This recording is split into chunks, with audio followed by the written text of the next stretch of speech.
CTV News at 5 with Hudson Mack. Good evening. Hudson Mack is away tonight. Thanks for joining us. A residential community on the edge of downtown Victoria fears it will soon be overrun with drug addicts and crime. Fernwood is known as a family-friendly and progressive neighbourhood, but some people who live there say there's a limit to how much progress they want. A sobering centre in the area is being expanded with an increase in services and clients. As CTV's Louise Hartland shows us, neighbours fear that increase will lead to trouble. Oh yeah, they were on your boulevards, they were in our playground. Guy Vincent has lived on Pembroke Street for 30 years. It's a really nice neighborhood. It's a nice, friendly residential neighborhood. But it hasn't always been this way. For years, neighbors have had to deal with drug use and crime in their own backyards. It was stupid. I was afraid of my dogs going in the shrubs. There was needles everywhere in our neighborhood. But that all stopped when the highly contested fixed needle exchange on Cormorant Street was closed in 2008. Last month, the Vancouver Island Health Authority announced service changes to the sobering centre on Cook and Pembroke. More counselling, peer support, and harm reduction services will be available to clients, including increased hours to access needles and other drug paraphernalia. The harm reduction component is one small component of this new service model.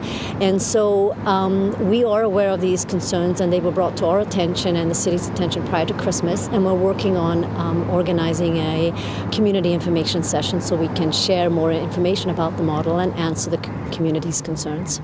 The Fernwood Community Association says people living in the area should have been consulted before the changes were approved. Neighbors are worried more needles will be handed out and drug users will walk a block to George J. Elementary School to shoot up, leaving dirty needles in the schoolyard.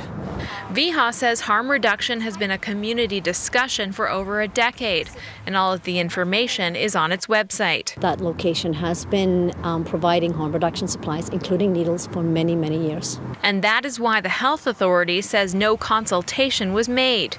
The needles were already there. But now people living here are worried the problems will start up again. When these people that need these needles start walking through your neighborhood at all hours of the night and all hours of the day, it causes problems. There's breaking in cars, there's stuff missing from your backyard. These people need money.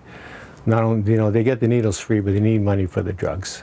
And after years of sweat and tears, their hard work will be for naught. We really cleaned up this neighborhood. And what's going to happen now, this neighborhood is going to go backwards. And I don't want to see that personally.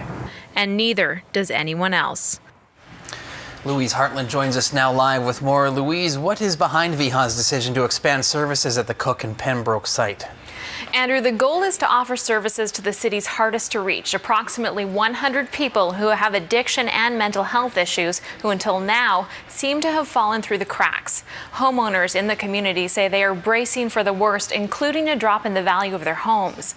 VIHA is scheduling an information session for the community later this month. And I'm sure we will be there as well. Yes, we will. Thanks, Louise. You're welcome.